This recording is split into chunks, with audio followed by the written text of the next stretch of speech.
deserves the fastest, most reliable internet speeds, regardless of where you live. This right was modified to avoid any further controversies. Dr. House. The medical genius who is simply a gateway in advanced games such as Metroid Zero Mission is also knowledgeable in Pokemon mythology, as he makes a reference to Arceus. Here's the thing. Why Arceus? First, why snakes matter. Brilliant diamond and shining pearl pots. A group of mothers came up with the idea of implementing the necessary improvements to the Gen 4 remakes of the Switch to make it a better game. One such as 60 FPS, true scale in terms of Pokemon size, faster battles, and even the implementation of Pokemon Platinum elements are available for players to try. Then in terms of Pokemon, SAS came up with the idea of implementing the necessary improvements to the Gen 4 remakes of the Switch to make it a better game. Ones such as 60 FPS, true scale in terms of Pokemon size, faster battles, and even the implementation of Pokemon Platinum elements are available for players to try. Banning controversy in Battle Revolution. Due to the lack of clauses in the nine-planet multiplayer, trainers with legendary Pokemon run combat uses and controversy as to whether Pokemon Battle Revolution was not using official Pokemon data. Saying, what's up, bro? However, on July 3, 2007, legendary Pokemon referred to as Exotic Pokemon in the game became banned from the system, banning all these Pokemon resulted in significant backlash from the community. An Nintendo representative later stated that the ban was a technical difficulty. Cyrus's fate. The boss of Team Galactic is one of the most interesting villains. Despite being a good student, he didn't live up to his parents' expectations.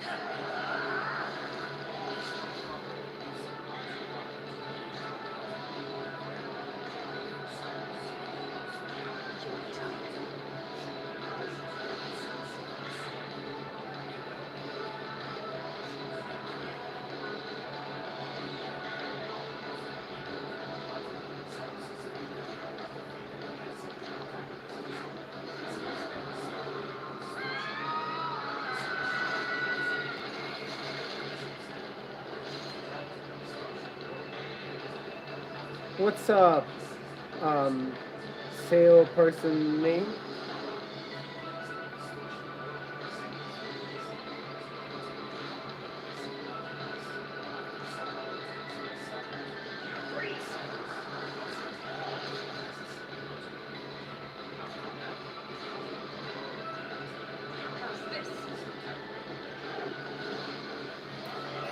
Navi, go lay down. Hey, Navi, go lay. Hey, no, no, no, no, wait. Navi, go lay down. Go, go, go. My beautiful giant dog, go. Hey.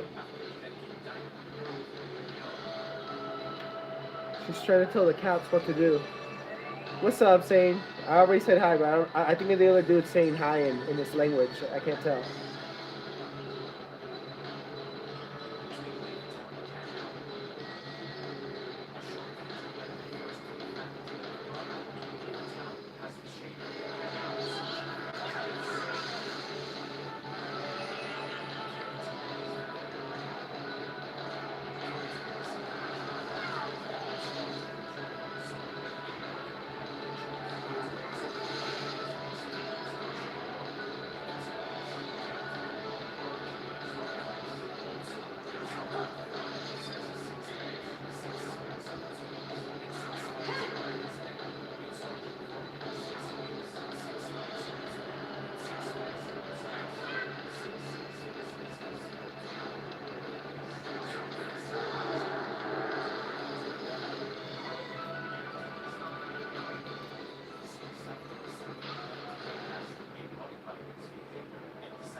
Such as Cyrus. Its homeworld, the distortion world, although it could Now be they seen go. as hell, does not all serve this purpose, as the only creature living in the spirits of itself.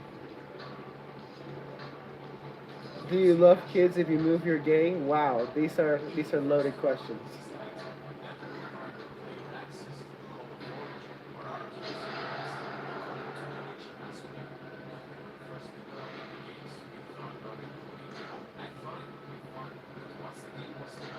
Nobody answered weird questions.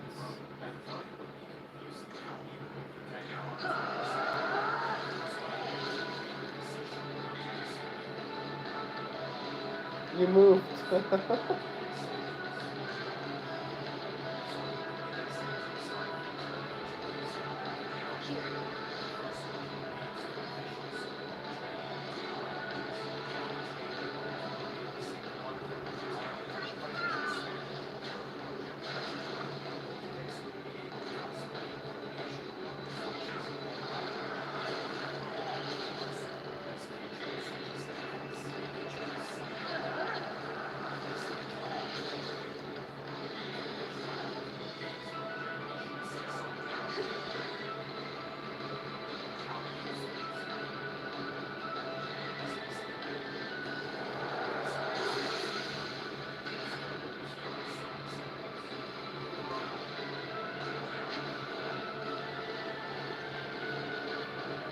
I got to go, but have a nice day, my guy. Have a nice day, bro. Thank you for stopping by and freezing us in place.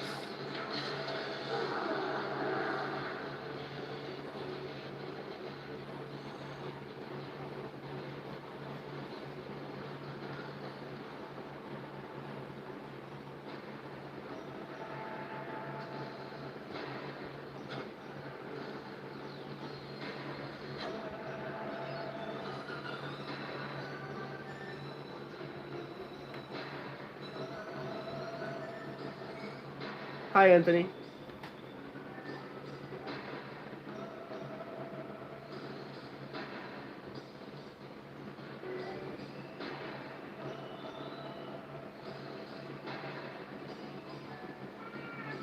Kilala, don't be rude. Come on. Come on, Kilala. Kilala, come on.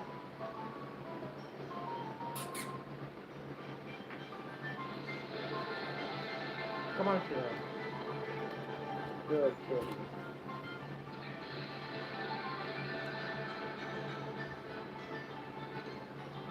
No, that's good.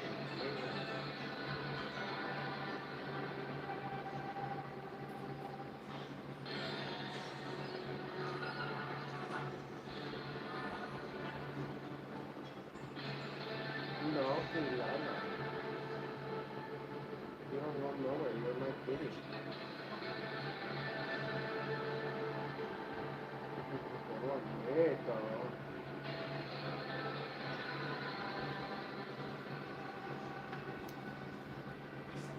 No, let's really go now. Let's let us alone. Inside the building, calm. Not sure why.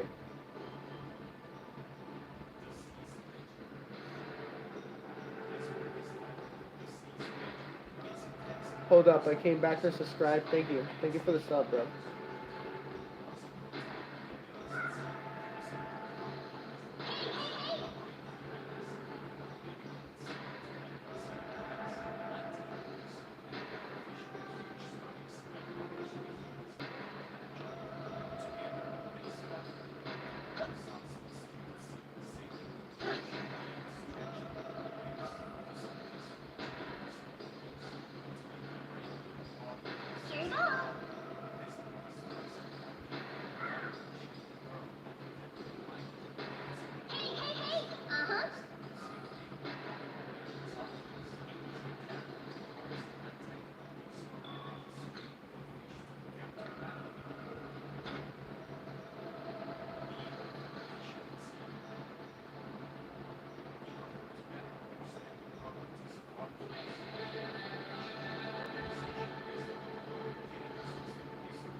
Yeah, fuck that thing.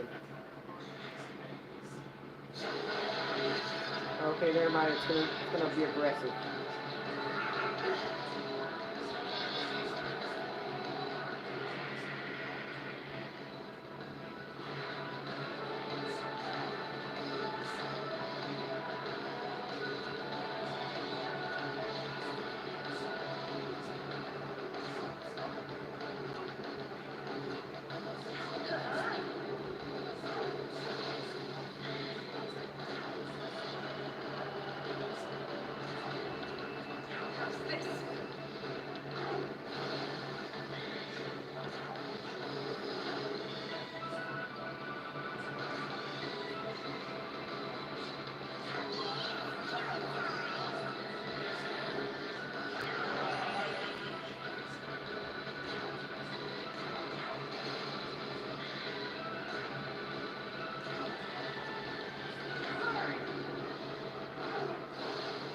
Nice.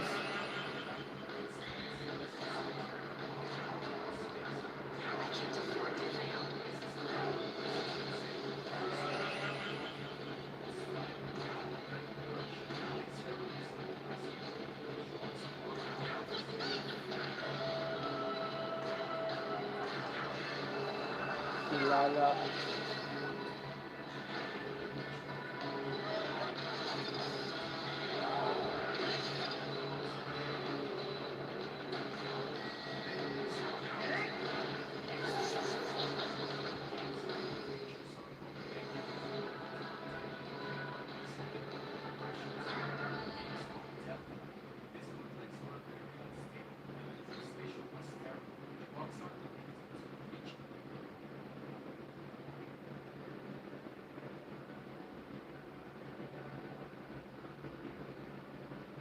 Hang on.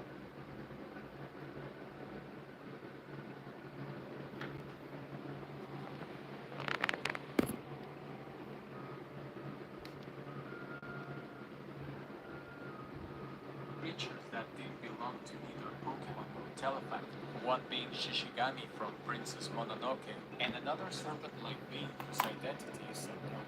Although the bootlegs took away several key features of the game, the original ones were well received by the players in the West, a fact that took Saiko Takagi, the designer of Telepath, by surprise. Unparalleled connectivity. Wait to see that again. The Gen 4 core games hold the record for being the most compatible with other games, as they didn't belong to the Diamond version. This error is not present on the English box of other regions. Pokemon Diamond and Jade. If you ever wanted to have a Pokemon game in which Pokemon give you their phone number for you to call them to fight other Pokemon that will also give you their phone number and continue working, then these are the games for you, with the exception that they are not Pokemon games and the creatures are called engines. Pokemon Diamond and Jade are basically bootleg versions of a pair of games called Telephone. These bootlegs were very unstable and the translation was terrible. The box art depicted two creatures that didn't belong to either Pokemon or Telepath, one being Shishigami from Princess Mononoke, and another serpent-like being whose identity is unknown. Although the bootlegs took away several key features of the game, the original ones were well received by the players in the West, a fact that took Saiko Takagi, the designer of Telepath, by surprise. Unparalleled connectivity. The Gen 4 Pro games hold the record for being the most compatible with other games, as they can connect with all Gen 3 Shit. games, as well as all the three Pokemon Ranger games, Pokemon Battle Revolution, and My Pokemon Ranch. Excluding Diamond, Pearl, and Platinum themselves, they are compatible with other 16 games. The Tribals. It is rumored that Pokemon received as well as represent the Tribals as they basically represent courage, power, and wisdom. Another similarity is that in both cases, they were directly Hey, Lala, hush your shit, beautiful mouth. Draco Leader was fan-made. In late 2005, before the release of Pokemon Diamond and Pearl, it was announced that the Japanese issue of the Japanese magazine Pokemon contest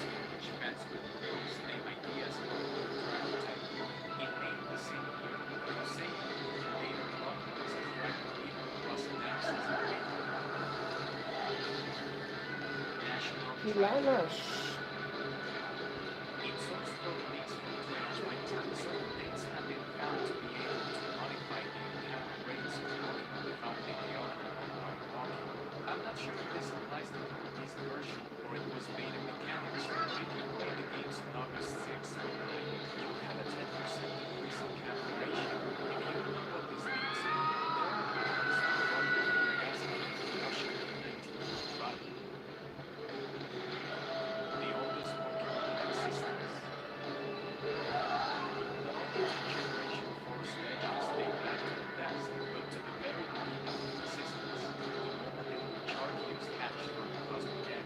This obviously gives us a hint as to who the first Pokemon is, so Arceus is actually the first Pokemon ever. But here's the thing to take into account. The Arceus' original form hatched from the egg was also the Arceus that humans can see that was born originated by its higher dimensional being. So how the hell can it guarantee that the big trio were born shortly after the beginning of the universe? However, if we take into consideration the 1000th century, in which it is explained that Arceus cannot create anything from nothing, and that he needed the unknown to give birth to the Pokemon of myth, most likely the unknown are the oldest Pokemon in existence after Arceus. In addition, it is known that the unknown live in a different dimension, probably a higher one where the true form of Arceus resides. Shaymin says thank you.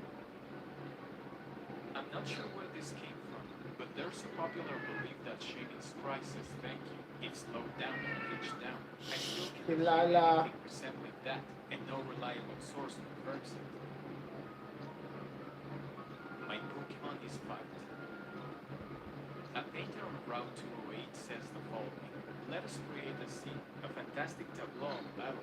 That battle will surely become a stupendous masterpiece painting. I shall title it My Pokemon is Fight. This is a reference to a book about Second World War inventions written by a something awful user. Nobuga Sawara, the translator for all Pokemon Core games, was also a member of this American comedy website, and therefore references like this made it into the game. Are you yearning for a cure to the pain and turmoil in your life? Discover the divine peace that can heal your heart and bring comfort in today's troubled times. Join us as we explore a promise from Jesus that offers true serenity and strength, no matter what challenges you face. Kilala. This is John 14:27. Don't be rude. Peace I leave with you, my peace I give you. I do not give to you as the world gives. Do not let your hearts be troubled. References like this made it into the game. Cyrus's Crobat. For a character whose main feature is to have no emotions at all, it's always made people wonder how come Cyrus's Golbat managed to evolve to Crobat, given that this Pokemon requires a high level of friendship in order to attain this form. In Pokemon Brilliant Diamond and Shining Pearl, right before sending his Crobat, he says that the player pushed him to that extreme. This has made people think that in order to have a more powerful Fudge, I missed. Cyrus needed to show Golbat care and love. Hellbell. This creepypasta refers to the story of a girl who received a copy of Pokemon Pearl from her brother. The game had an audio link wasn't she hated, so she decided that it wasn't for GTS, which happened to be a shiny bronzer with the nickname Hellbell. In the end, she followed a set of instructions that led her to the Lost Tower, a hole beginning to its where she fell onto a place with lava and the mysterious man who happened to be Hellbell's son. The character asked the girl's name, but the real one was not of her character. After that, the mysterious man asked her to go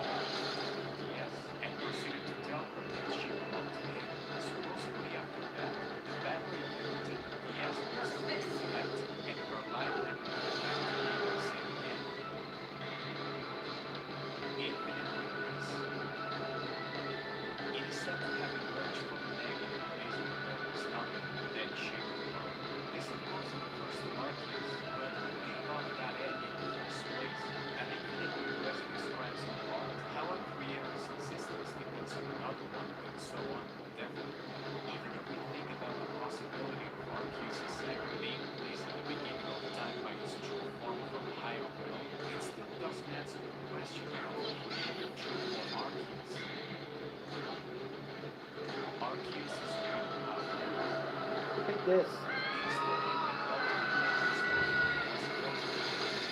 According to the legends of Caesar, this Pokemon emerged from the egg and shaped all levels of this world. Arceus is basically the shaper of the Pokemon universe, and as such, it's a very useful Pokemon to talk about.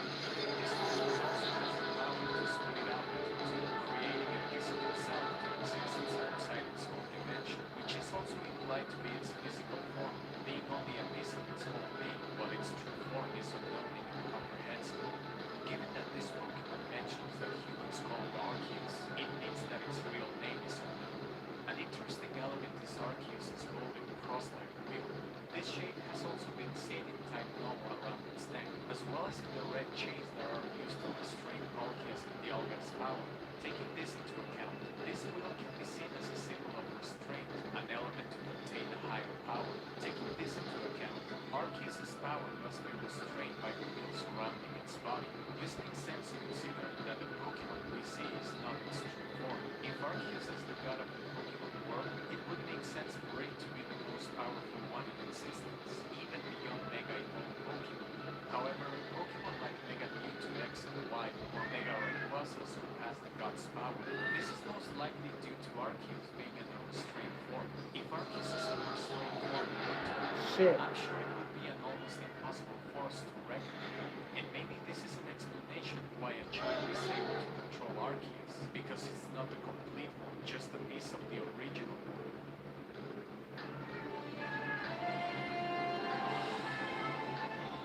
Kilala. Kaya sarap. Because it's not the complete Ah, one, it's- just a piece of the original one. Yes, Gender Shush. differences. Shush. One of the key differences between Pokemon Diamond and Pearl Beta and the final game is a large amount of excluded gender differences. Gender games introduce these aesthetics, but the ones I'll show you are the most interesting. Take a look.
Pokemon as people. They clean the boats of Pokemon caught in the sea or stream, thank them for the meals they provide, and pick their boats clean. When the boats are as clean as can be, set them free in the water from which they came. The Pokemon will return fully fleshed, and it begins anew. This is the Singapore storytelling that can be found in a book at the Canonic Library, referring to how Pokemon are used as a source of food. Beta sprites. Thanks to the G-Wing, the public got access to the source code in particular many Nintendo games, including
Oh, my eyes. I have lost so much. Sorry, my eyes got hella dry there for a second. Hey, Navi! Girl, get out, go. Navi, go. Go, go. Go, go. Go.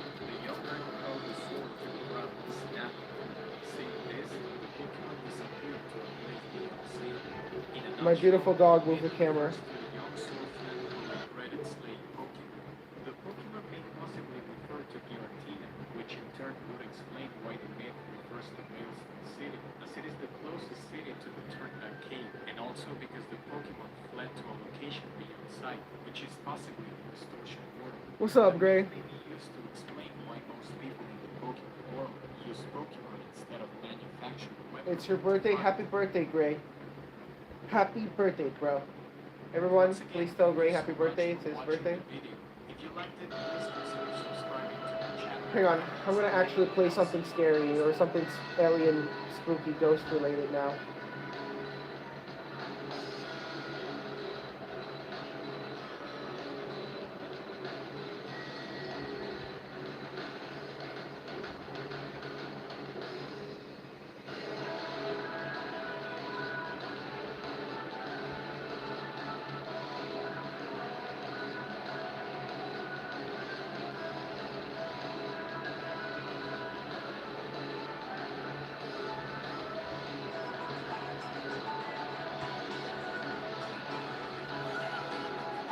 In this free workshop, I'm going to reveal the 4 pillars to starting and growing.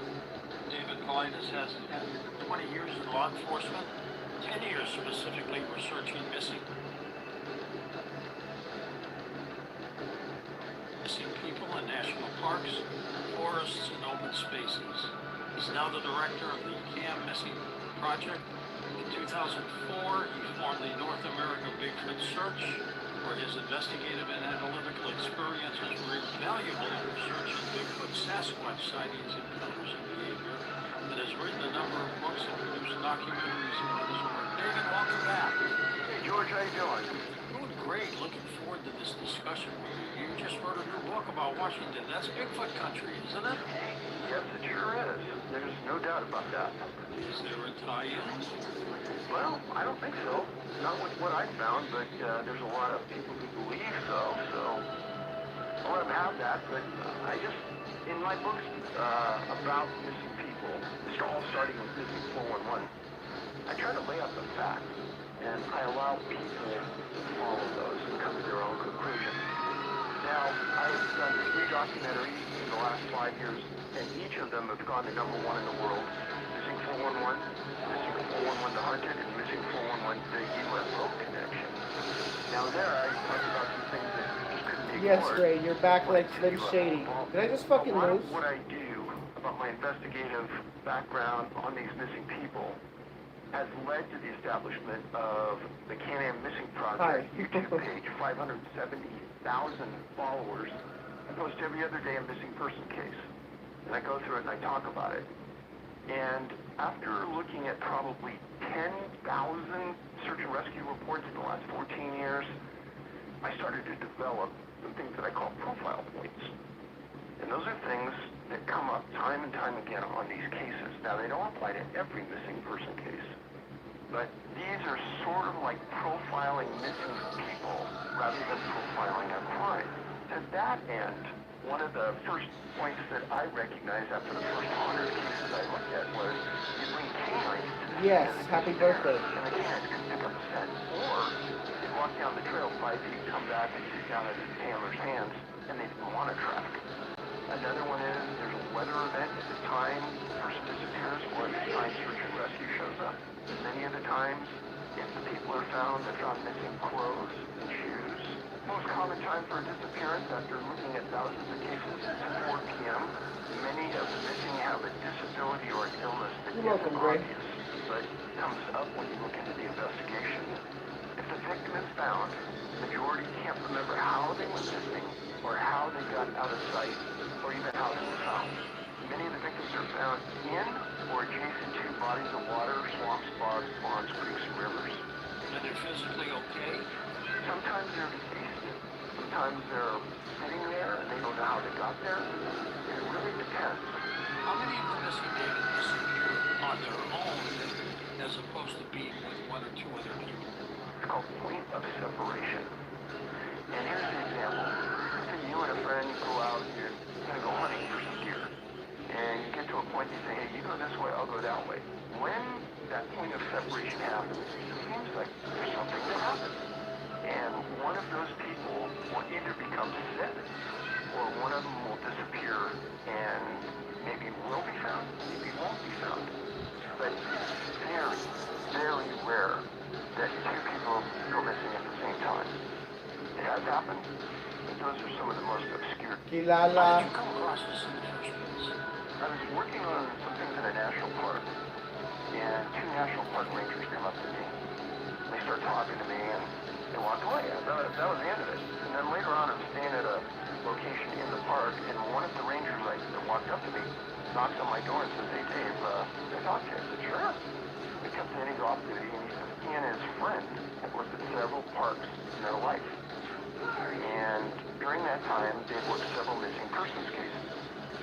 And they started to feel like there was something more here than just your standard missing person case. And when they tried to get the reports themselves, they were blocked. And they said from there they knew something was wrong. They said, well, you have the investigative background, you're an ex-detective, somebody really needs to look into this case.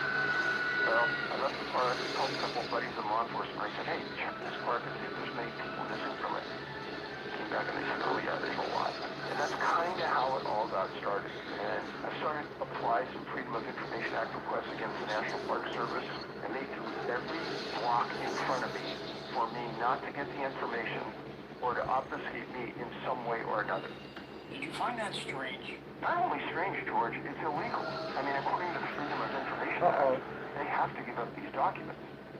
As an example, I applied for a list of missing people in the Where's that national hella junk? parks, period. I got a note back saying they don't keep lists of missing people in their national park system. I said, but on your website, you have a list of every movie that was made in your national park. And I know that I could get an Excel spreadsheet of every toilet paper roll that's at Yosemite. You tell me you don't keep a list of missing people? No, we don't keep any lists. So about 7 years later, fast forward, I'd already written a series of books. And I had found over 90 people that went missing in Yosemite National Park. Within 6 months of me releasing that book that highlighted that number, all the missing people in Yosemite were put out on an Excel spreadsheet by Yosemite National Park.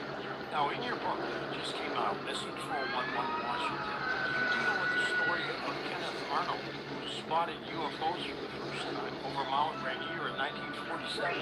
Tell me about that. Well, I'm a MUFON investigator, have been for over a dozen years, and everyone knows about Ken Arnold. He was the person who really started the modern UFO age. Arnold was a businessman from Idaho, and he was flying from east to west and headed towards Washington on a business meeting. He had some time, and what he decided to do was to deviate just slightly and fly towards Mount Rainier. Now, why was he flying towards Mount Rainier? Well, on December 10th, 1946, 6 U.S. Marine Curtis Commandos left El Toro Marine Base and routed to Sandpoint Naval Air Station for some training. Each plane had about 32 Marines on it. And as they approached Washington, weather started to get a little bad. And 4 of the planes diverted to Portland, and 2 went on trying to make it to Sandpoint. 1 plane made it, and 1 plane disappeared that day. Well, as of the date of June 27, 1947, when Arnold was flying, Curtis Commando hadn't been found yet. It was 6 months. They'd done searches on Rainier, searches in the surrounding area. It was a huge endeavor by the military to try to find this plane. And they couldn't. Well, as Arnold is flying towards Rainier, he said, hey, I'm going to fly Crap, around there's a lot of and it. just see if I can Kilala. because it disappeared somewhere around here. Well, he's about 35 Kilala, miles hi. from Mount Rainier, and he infamously No, saw you're 9 being super different annoying. UFOs fly past him at about 10,000 feet. And he had a watch on with a second hand. He timed No. from point to point. And he came out of the paper and he said, well, my math is right. These things were flying 1,200 miles per hour. And he described the size of the DC-4. and moving in an odd motion like the tail of a kite. Some articles at the time described it as flying pipe hands. Well, he reported this, and a short time after that, a United Airlines pilot, a guy named E.J. Smith, came forward and stated that he also saw these flying discs flying Boise to Seattle as well. Well, needless to say, that definitely shook up the world. But really, why I put that in the book is a short time after that, the Curtis Commander was found. And it was found on Rainier. It had been there the whole time. And Bruce Maccabee later came forward and said, Bruce Maccabee, a famous physicist, he said that Arnold's calculations were 100% correct. They were flying that speed. Well, Army intelligence at the time met with Arnold and said, hey, that can't be right. You're wrong, blah, blah, blah, on and on. Well, getting back to the Curtis Commando. A month after that, July 1947, the plane is eventually found on the side of Rainier by National Park climbers. The part that gets weird. They claimed that it was an extremely dangerous location, and they recommended that the plane and the bodies not be removed. And to this day, not one body has ever been removed off that mountain. No major plane parts have ever been removed. I asked this, whatever happened to the saying that no man left behind? Over 70 years ago. Yes, and it's about a year ago, I contacted a guide service on Rainier. And I said, hey, this is the area I want to go to. Can you guys guide me in there? And they said, no, we won't go there. And I said, why that? He said, the Park Service says it's restricted, and we can't guide you in there. You can go alone, but we can't take you there. I said, have you ever been there? Nope. I said, you know why it's restricted? He goes, I'm not quite sure. It's bizarre that the coincidence of Arnold seeing these 9 flying discs in conjunction with him being next to Rainier, specifically to look for this Curtis Commando that had not been found. And are you saying the bodies of these military folks are still on Mount Rainier? That's correct. In fact, the Navy put up a plaque on Rainier, kind of a dedication point to him, and it listed all the names of the men that are entombed on the mountain. The families never got closer. They never did. That's a story that's really never talked about. I haven't heard that much about it, but it's unbelievable. It's uncanny. I mean, are they like shredded in bones in their uniforms or whatever they were wearing at the time? Well, these Curtis Commandos were big planes, big twin-engine planes, 32 people on board. You would think, I don't care how hard you slam into that mountain, there's going to be big parts of that plane there, and there's going to be body parts, you would think, all over the side of that mountain. And the thought that between the National Park Service and the Department of Interior, they restricted that and wouldn't let anything go out or in, I think it's a strange move. Is it too dangerous to get a crew up there to do a search and obviously not rescue it, but just do a search? I don't know, because I've never been able to get in there, and I have a lot of respect for military Lala, people, but I don't understand why the National Park Service is not allowing this to happen. And it's Lala, getting way shush. Yes. The new work in his book is called Missing 411, Washington, and he's got a video out called Missing 411, the UFO Connection. And his website is linked up at coasttocoastam.com. He's got a YouTube presence as well. Searching for people who have disappeared on state parkland. David, not counting these missing military men and women, perhaps. How many people have disappeared in the state of Washington? Well, not just people who have disappeared, it's people who just fit this profile that we're looking at. And we're approaching 100. With the book, I like to put out a driving map as well. And there's a full driving map with the book with all the disappearances that I've researched in Washington plotted on the map. And the largest cluster of missing people in Washington is Mount Rainier. I don't like to write about missing climbers, technical climbers, because that can always kind of be explained away. And I won't go into a whole lot of detail about the 15, but there is one case that I wanted to talk about that happened on Rainier, and it was the disappearance of 2 guys named Chris Hartonis and Raymond Vakili. Chris was 40 years old, Vakili was 48. Went missing November 5th, 1999, and they were at a place called Camp Muir on Mount Rainier on the Muir snowfield. It's on the south side of Rainier. That area of the hut starts at a place called Paradise at the bottom of the mountain. Paradise used to be a golf course in the 1930s, and then in the 70s it was a ski resort. They took that all away, and now it's an area to start a climb. But MPS stated in their research that Hartonis was the most experienced person traveling to the Muir Hut over 100 times in seasons of all types of weather. He was an FAA engineer living in Seattle, and Bikili was a friend of Hartonus's, and he had an equal amount of experience. And then there was one other guy that started the trip with these two, and they had summited dozens and dozens of times. Well, this group of three left on November 5th. The third person in the party was kind of dragging behind an old sled of his in the snow.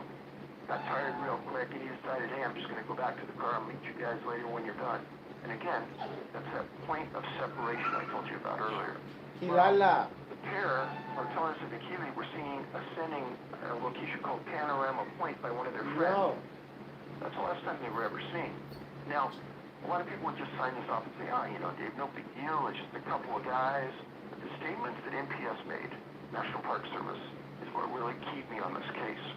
The pair didn't return, and the National Park Service got involved. And there was a November 10th article that had this statement from the spokesman for the National Park Service, Mark Morgan. Quote, Hartonus is probably one of the most experienced people in the world on the Muir snowfield. And then after that quote, he said bad weather hampered the search. Well, the Army sent helicopters and canines were used in this 10-day search looking for these two. After that initial 10-day search, you gotta remember the dragon sleds that have their stuff on it. Nothing was found. And Mark Gauthier from the National Park Service made this statement. This is pretty sobering. This is the fourth serious incident on the Muir snowfield in 1999. Kilala. It's difficult to speculate what exactly happened to the men. It's perplexing when two experienced, cautious, and mature climbers just disappear. They were well equipped, and Hartonus was very familiar with the area. Both men have a history of good decision-making in the mountains, and neither had a reputation of pushing it. Efforts to locate them will resume this summer when the winter snowfalls begin to melt. It is hoped that clues will be revealed. Well, there was a second search that summer. Nothing was found. And to this day, nothing has ever been found of Chris Hartonus and Raymond Bikili. How bizarre. And they were prepared for the elements too, weren't they? Like the National Park Service said, George, they were some of the most experienced men in the world on that part of the mountain. And when the Park Service comes out and says things just like that, I've never heard them say anything like that before, so I pay attention. It's so unusual to have two people disappear, and these sleds they're dragging are probably 5 feet long. They're not going to go away. These things are huge. I can't believe it. And as long as you have snow, it's not too difficult to pull, right? Exactly. Do they have weapons, David, do you know? You know, climbers don't usually carry weapons. They're heavy and they're bulky, and there's really no reason at those altitudes in their mind to be carrying anything like that. So I've never known a climber to carry one. What are their family members? That's a very good question, and they never came forward and said anything to the press, and I've never heard anything more about this since it happened. What is your gut? Well, first of all, there's other things that have happened high up on that mountain that are very strange that are in the book, but when the Park Service says these people just disappeared, those were his words, those weren't mine. Where did they disappear to? And they bring canines, and the canines can't track where they went to. We are talking about 25 years from the time this happened. There's been significant loss of snow and ice on the mountain. Where did they go? I mean, if their bodies were there, the canines would have found it, right? Exactly. And they roll cadaver dogs through there, so a cadaver dog can pick up a scent 5 miles away. I know you're hesitant to take a position on this, but you've got to rule some things in and out in your own personal mind. That's a good angle. I'm glad you brought that up. So one of the things that we go through in picking a case to do research on is we have to eliminate, number one, animal predation. On the side of Rainier, that I know something that's going to eat these guys up. Now, if you're in the North Cascades National Park, yeah, maybe there's going to be a grizzly bear or a mountain lion that can take you out. So when search and rescue goes in there, we read the reports and we see if there's any evidence of animal predation. If there is, we won't read the report. We're done reading it. The other thing is, some people want to disappear. It's not against the law to disappear. If you don't want to be found, so be it. So if that's a choice and the Park Service or search and rescue teams believe it is, That's another one that we'll just pass on. In the grand scheme of things, the National Park Service search and rescue people and the private search and rescue teams that work away from the park, they're well attuned to what they're looking for, and they'll write it down on their reports. So when we start...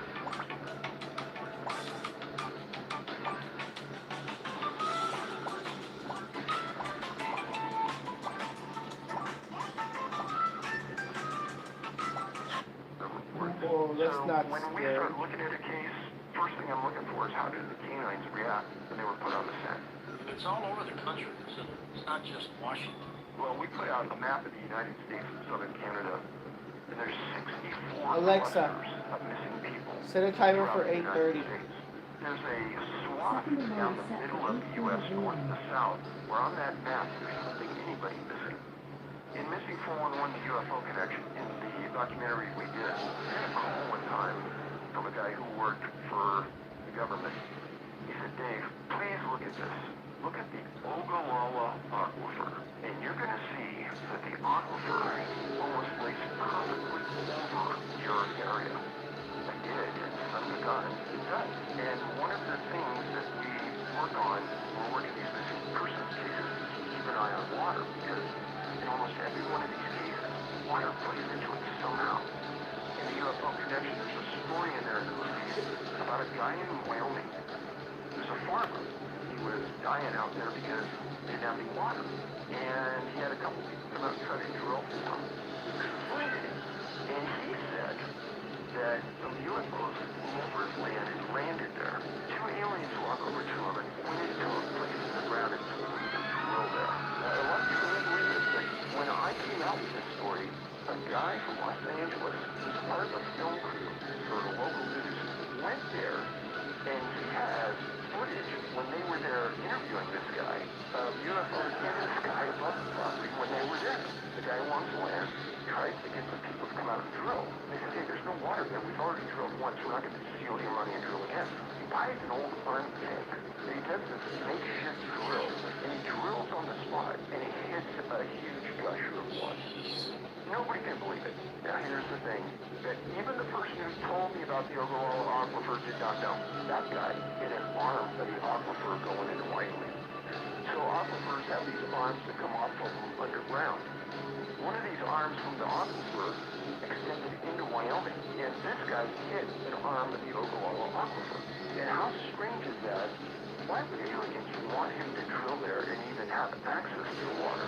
That swath of land down the middle of the U.S. is where the aquifer is at. And we don't have any missing people from there. There's a couple, but nothing really. You put all this into a computer base. Oh yeah, we've worked it 3 weeks Sunday, and Are you getting any comment I on love how I've been playing, not that many hours. part of that list, I didn't get to the final ones, but there's a series of intellectuals that have disappeared. And what I mean by that is musicians, physicists. In my books, I've written about 6 physicists who have disappeared, who have never been found, and they're all German. I could not find anyone, a physicist, who wasn't German that disappeared. what is the significance of it? It's bizarre. I'm not proposing that it's true, but I got a lot of people writing this. You know, there's a whole Antarctica connection with the Germans, and they're supposedly still up there, and maybe they're taking people to work this project. I don't know. Thought that they're all German. That is weird. And then there's a whole series of physicians who have disappeared. It's also odd. Like they may be needed someplace. And you know what? Oddly, George, your comment is interesting because all of these physicians were described as the nicest, most easygoing type of people that could live with anyone. And they were never described as hard-nosed, difficult to get along with. No, it's just the opposite. The nicest people. Would you want to be fucked up and then just take it somewhere? You know, when you do these conferences in front of hundreds of people, and you do them all the time, and you come up with some of these weird questions and things, and you said, well, we've heard this story about a guy who was taken, given the option of going to live on a spaceship forever or coming back to Earth, and this guy chose to go on, and otherwise they wipe your mind clean and they put you back on Earth. Well, on my YouTube channel, about a month ago, we did a series on people who disappeared and were later found with amnesia. And the interesting part about this was predominantly in the late 30s to early were a series of people, and I took videos on 10 of them, and they would disappear in one part of the country and be found hundreds and hundreds of miles away in another part of the country with no means of transportation from point to point. And no recollection of how they got there. Giddy up. This is still, David, one of the weirdest stories I have ever come across. The strangest. Well, it causes me to stay up nights. How many people do you think disappear off this planet every year? I heard the number could be 100,000 people. I get a number thrown at me a lot saying, well, you know, Dave, there are 600,000 people who disappeared last year in the U.S., and I got to kind of correct them about that. And that's the number that's reported in the national database. But that's not a number you can really put your hat on and say that's it. Back in 1963, there was a boy named Bobby Pankinen. Super famous story that people have probably never heard about. Far, far northeast Washington, about 10 miles from the Canadian border, middle of nowhere. There's a place called Deep Lake. I went there about a year ago researching this story. Very remote, absolutely gorgeous area. In 1963, Bobby's dad, Mr. Pankinen, had just retired from the U.S. Air Force and had moved his family back to Washington State from Turkey, where he was working for the Air Force. They camped on the northeast section of Deep Lake near a small stream. Now stop there for a second. People out there, I know in your fan base, watches the X-Files. And I get asked all the time, Dave, do you have any disappearances related to someone working in the military? Well, when I started to research this case, I thought, you know, this is getting pretty close, so hold that thought. The first day the family was camping there, pretty uneventful. On the second day, Mr. Pankinen took his son, a boy named Ted, with him while he went fishing on the lake.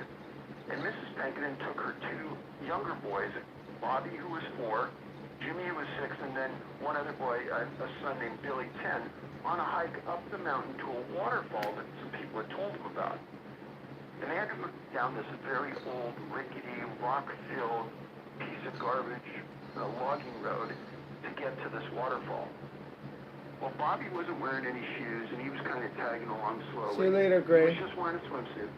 Well, the family reaches the trail to the falls, and because Bobby was only wearing a swimsuit and no shoes, and they had to walk through some bushes and rough ground, Mrs. Pankinen told them to just sit down, don't move, wait there, we'll be back in a couple minutes.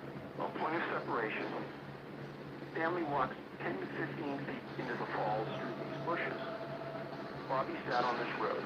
In less than 2 minutes, the family's back, Bobby's gone. They said, I guarantee no car came down the road. It was a horrible road, but a car could make it down. But they never heard a car. They never had any dust. We're just bouncing along. Right. There was no dust. There was no animals. There was no tracks. There was no nothing. No scream. No cars that traveled. They heard nothing. They saw nothing. They searched around the area. They get back to the camp real quick, and they call the Stevens County Sheriff. And they came in full force. First bloodhound arrived at midnight. And let me tell you, George, to get to this location in Stevens County from the sheriff's office, it's a 2.5-hour ride.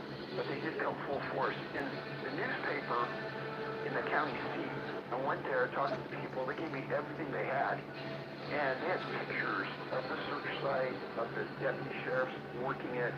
The first bloodhound that arrived took off on a dead run for 2 miles and came to what the paper said was a screeching stop. And there were no answers why the dog stopped. There was nothing to stop for, but it's like the scent trail just, boom, was gone.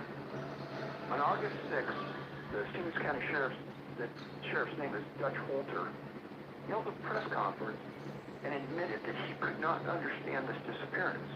Until the day he left the sheriff's office 20 years later, he kept a photo of Bobby on his desk. The search lasted 7 days. They had equestrians, hundreds of people on feet, jeeps, canines. No bears or mountain lions were found in the area. On August 12th, Mr. Pankinen gave an interview. This is what the quote said. He must have been crushed. Oh, no doubt, no doubt. He said, it's as if Bobby climbed to the top of a tree and kept going. The sheriff stated that Bobby could not have walked far because he didn't have his shoes on. And he's 4 years old. 4 years old. And there was nobody else in the area. The canines never picked on anything else. It's been 60 years since this happened, and there has never been anything found on Bobby Tankman. And of the remote locations I've been to and gone to hundreds of these, this is one of the most remote.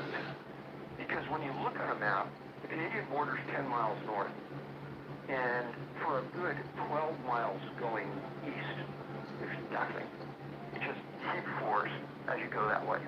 Heidi Hollis has been investigating and brings us a certain peculiar bridge between ufology, the paranormal, and the spiritual world. Heidi embarks on the paranormal on a daily basis, has written a number of books on a variety of phenomena touching on cryptozoology to natural encounters.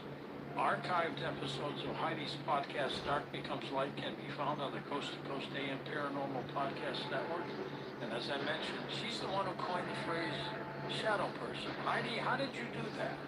It was just a term that I'd come up with because I got tired of always referencing, this looks like this or looks like that. So when I would talk to my friends, I just gave them that term, and just so everything could funnel underneath that, so I didn't have to always repeat myself. So shadow people just seemed to fit. So I saw them in all sorts of forms, from shadow people to shadow cats, shadow clouds, shadow streaks, and head and shoulder shadow is another form that I've seen them in. And I honestly, when I first started talking about the Hat Man, I called him the Hat Man Shadow. Over the years of talking to you, I changed that because he is something very different. Is he evil? Oh, Hat Man is absolutely the force behind a lot of what goes on when it comes to the shadow people phenomena and other phenomena. He directs all of it. And it sounds so peculiar and so far-fetched, but ultimately, he is truly a puppet master of sorts. It took me a while to come forward to say he's not just a shadow being. Yes, he could hide in the shadows. Yes, he could blend in with the shadows, but he can step out from the shadows, and you can see his clothing. You can see so many details. Some people say he's clean-shaven. Some say he has a goatee. Sometimes people see glowing red eyes, sometimes no eyes, other times solid black eyes. So absolutely a puppet master of a lot of darkness going on out there. And I took it upon myself to warn the world about it. When people see this entity, Heidi, in what form or fashion do they see him? Oftentimes he is at a distance at the end of somebody's bed, and people can make out a form. They might see, the trench coat or a three-piece suit. Sometimes a cape, sometimes a gaucho-type hat or a top hat or no hat. But the similar presence, this menacing presence. And God forbid you get a good look at his face and see his smile, because it's something that people never forget. It's very jagged. Shark teeth would be pleasant if you could imagine almost like pointed finger-like projectile teeth that crowd in and looks as if we're shredding. It's just disgusting, and his smile goes ear to ear, much like the Joker. Just hideous. Just one look. People dread for the rest of their days that they will ever see him again. And it's interesting to me because a lot of times people will see him peering in at somebody else, and he'll feel their eyes watching and glance their way, and then boom, they've got a Hat Man problem, because when he knows you can see him, he likes to get a closer look at you and see why you can see him. What materializes the shadow person? What brings it forward? There's a lot of different reasons, a lot of different things that can attract him. A lot of people are like, did I do something awful? Why did this thing come? It's like, 9 times out of 10, people kind of get an inkling as to why. So when they write me and they tell me, I used to do a lot of drugs, or I'm an alcoholic, or I used to use a weed board. People will know if there's something that they did, but I'm telling you, most of the time, people didn't do anything wrong. They are absolutely gifted in a way that gives him to pay attention. And I think gifted, like, maybe they pay attention more to their success. Maybe they're an artist and they pay attention to details in nature more. It seems like these people who have this extra sensory or paying attention to their sensory, he really hones in on them. It's because mankind is evolving.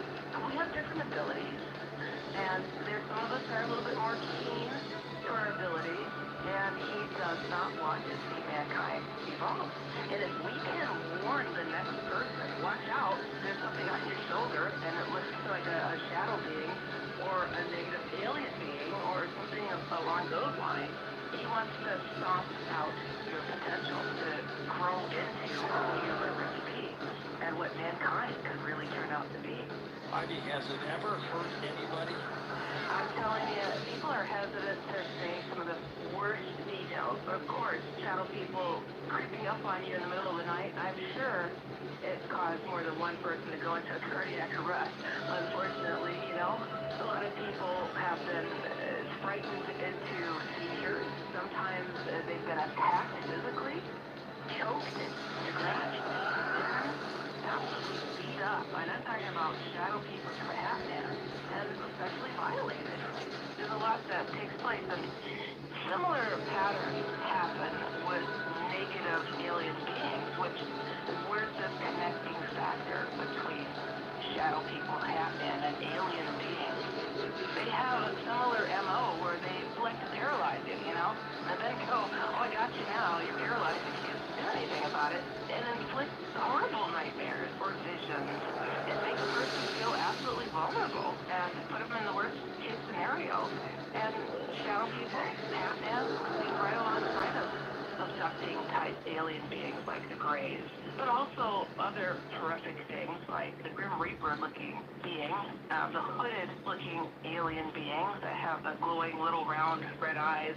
So the Hag, that's another common one that's seen right alongside of Batman and shadow people. So there's this connection of this darkness that you don't have to be able to see it to know that it's there. Unfortunately, a lot of people are being deceived about why these things are there. People feel like, oh, well, I've seen this Hat Man since I was a kid, so he's obviously protecting me. He's a guardian. Or I'm not afraid, when he comes around, so obviously he's not that horrible. And these things are really patient. They're studying you. They're trying to find a way in. I like to tell people, it's like there's an absence of light around them. And you can feel them so much that you'll wake up to them because you can feel something's in the room. And it's not a pleasant, fuzzy feeling, And it's like, take a hint. If this is what a guardian angel looks like, I'm heading for the hills. Like, come on now, guys. We can do better than a man in a black cape with jagged teeth. And it's crazy to me how this momentum has grown, and people making a joke of this absolutely demonic force, and then Hat Man, who has revealed to so many people that he is the devil himself. Do you believe that? I really do tend to believe that. I do. I think that there are other things now appearing as him, taking on this form with the hat and the cape, I've heard of reptilians doing this now. I've always said there's a reason why this Hat Man doesn't change up so much. He can wear anything. But no, he wants to be recognized to be this guy in this hat. It's almost like he wanted a sense of respect, a fearful respect given to him just by a glance alone, and now things are taking on a similar form. So I'm suspicious that they realize the fearful respect that's being driven out there on this entity that they're mimicking this whole thing. So there are other types that will look like Hat Man, but there is really only one. Where did they originate from? Way back when I had my own UFO group called UFO2U.com, it was interesting to me, it's like to hear, I had positive alien interaction with my college roommate, and it was with a being I'd never heard of before. It kind of looked like a gray, but it wasn't. It looked more like a small child, rounded features, pinkish flesh and skin, and it made itself available. My friend, who was absolutely religious, was not into these topics at all, and this being started speaking to, and then through her, I had a lot of conversations, but it wasn't forthcoming with any answers. It was like, where are you from? Where are you going? What is all this about? And it was just a lot of blocked answers. Like, it would not benefit you to know that. You wouldn't know where I'm at anyways. And I'm like, well, why is this thing making itself available? It showed itself. I saw it. She saw it. She's dealing with it. Long story short, it wasn't until I just kind of threw up my hands like, I don't know what to talk about. The thing is making itself available. What do I say? And I started talking about a weird dream that I had.